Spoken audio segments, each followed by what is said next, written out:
Guys, magandang po sa lahat. Po natin yung natin ang ating pilapil. Ang tawag po dito is basbas. Basbasan po natin para hindi po masukat. Bukas po, tractor natin po. Ready to ano tayo, preparasyon para sa sabuyan o sa tayo magpapas. So yan po, may mga tubig na natin basakan. Basbasan natin dyan po ang aking pinagbasbasan kanina o linisan. Ayan, papunta doon. So ito naman po, papunta doon.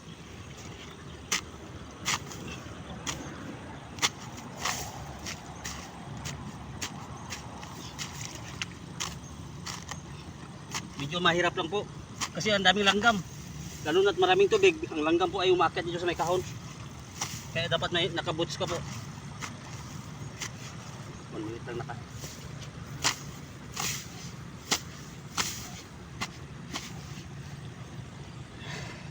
Mapagod po.